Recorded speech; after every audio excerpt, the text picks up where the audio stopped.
Hello बच्चों। आज हम पढ़ने जा रहे हैं भ्रष्टाचार यानी मुक्त समाज पर निबंध। तो इसके संकेत बिंदु हैं। हम बताएंगे पहले कि भ्रष्टाचार होता क्या है। दूसरा पॉइंट है कि सामाजिक व्यवस्था में भ्रष्टाचार। तीसरा उसका कारण भ्रष्टाचार का।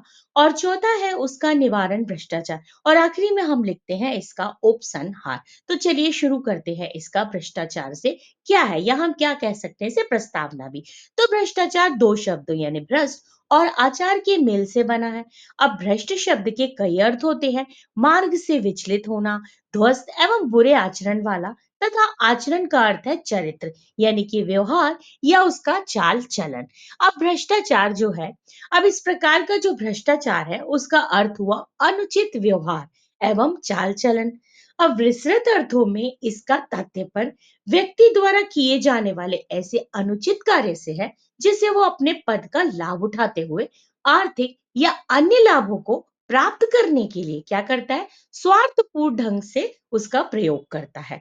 अब इसमें व्यक्ति प्रत्यक्ष या अप्रत्यक्ष रूप से क्या करता है, व्यक्तिगत लाभ के लिए निर्धारित कर्तव्य की जानबूझकर अवहेलना करता है। रिश्वत लेना देना, खाद्य पदार्थों में मिलावट करना, मुनाफाखोरी, अनैतिक ढंग से धन संग्रह, कानूनों की अवहेलना करना, अपना उल्लू सीधा करना आदि भ्रष्टाचार के ऐसे रूप हैं जो भारत ही नहीं बल्कि पूरी दुनिया में भी क्या है, व्याप्त है। मतलब पूरी दुनिया में ऐसा सब भ्रष्टाचार होता है। अगला पॉइंट देखिए, सामाजिक व्यवस्था में भ्रष्टाचार। अब इन सब के अतिरिक्त गरीबों, बेरोजगारी, सरकारी कार्यों का जो विस्तृत क्षेत्र है, महंगाई, नौकरशाही का विस्तार, लालशाही, अल्प वेतन, प्रशासनिक उदासीनता, भ्रष्टाचारियों को सजा में देरी, अशिक्षा, अत्यधिक प्रतिस्पर्धा, महत्वाकांक्षा की अना से भी भारत में भ्रष्टाचार में वृद्धि हुई है। अब हमारे पूर्व प्रधानमंत्री श्रीमती इंदिरा गांधी जो है, उन्होंने एक बार कहा था कि उन मंत्रियों से हमेशा सावधान रहना चाहिए जो बिना पैसे के कुछ नहीं कर सकते, और उनसे भी जो पैसे लेकर कुछ भी करने की इच्छा रखते हैं। अब भ्रष्टाचार की वजह से जहां लोगों का नैतिक एवं चारित्रिक पतन हुआ है, वहीं दूसरी ओर देश को आर्थिक क्षति भी उठानी पड़ी है। आज भ्रष्टाचार के कारण क्या हो रहा है, अधिकारी एवं व्यापारी वर्ग के पास काला धन अत्यधिक मात्रा में इकट्ठा हो गया है। अब इस काले धन के कारण अनैतिक व्यवहार, मदपान, वेश्यावृत्ति, तस्करी और अन्य अपराधों में वृद्धि हुई है। अब भ्रष्टाचार के कारण उन लोगों में अपने उत्तरदायित्व से भागने की प्रवृत्ति बढ़ी है। देश में सामुदायिक हितों के स्थान पर व्यक्तिगत एवं स्थानीय हितों को क्या दे दिया गया है, महत्व दिया जा रहा है। अब सामाजिक व्यवस्था में जो संपूर्ण समाज है वो भ्रष्टाचार की गिरफ्त में है। अब सरकारी विभाग भ्रष्टाचार के अड्डे बन चुके हैं। अतः जरूरी है कि शीघ्र अति शीघ्र इन पर रोक लगानी चाहिए ताकि हम भ्रष्टाचार से बच सके।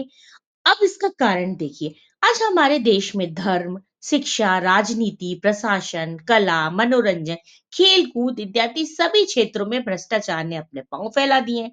सामान्य तौर पर देखा जाए तो धन की लिप्सा ने आज आर्थिक क्षेत्र में कालाबाजारी, मुनाफाखोरी, रिश्वतखोरी आदि को क्या कर दिया गया है, बहुत अधिक मात्रा में बढ़ावा दे दिया गया है।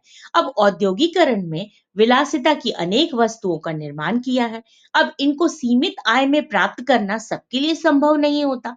अब इनकी प्राप्ति के लिए भी अधिकतर लोग क्या करते हैं, भ्रष्टाचार की ओर उन्मुख होते हैं। वो मजबूर कर दिया जाता है इतना ज्यादा भ्रष्टाचार फैलाने के कारण। अब कभी कभी तो वरिष्ठ अधिकारियों के भ्रष्टाचार में लिप्त होने के कारण भी कनिष्ठ अधिकारी या तो अपनी भलाई के लिए इसका विरोध नहीं करने या ना चाहते हैं, या कहना चाहिए कि अनुचित कार्यों में लिप्त होने को वो क्या हो गए हैं, विवश हो जाते हैं।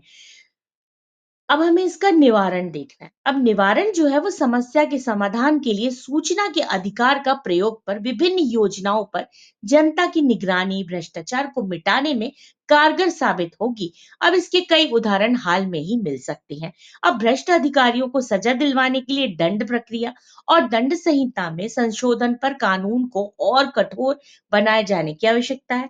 भ्रष्टाचार को दूर करने के लिए योजनाबद्ध तरीके से अभियान चलाने की जरूरत है।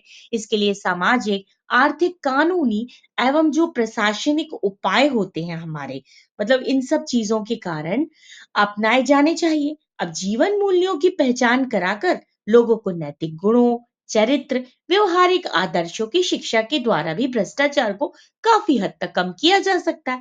अब उच्च पदों पर जो आसीन व्यक्ति होते हैं, पूरी जानकारी सर्वरण की जानकारी चाहिए जानी चाहिए, ताकि दारगदार एवं भ्रष्ट लोगों को उच्च पदों पर आसीन होने से क्या किया जा सके, रोका जा सके। अब किसी भी राष्ट्र की प्रगति तभी संभव है जब वहीं के नागरिक अनुशासित हो, देश के प्रति नागरिक कर्तव्यों का पालन अनुशासित शहर रहकर भी किया जा सकता है। अब देश के प्रत्येक नागरिक को संकल्प लेना चाहिए कि वो जीवन में अनुशासन को महत्व देते हुए अपने आप को राष्ट्र सेवा में पूर्णतः समर्पित कर सकते। आप उपसंहार में देख सकते हैं कि गांधी जी ने कहा है, हमेशा ये याद रखना होगा कि अनुशासन के बिना ना तो परिवार चल सकता है और ना ही संस्था या राष्ट्र। ये बिल्कुल सही बात है।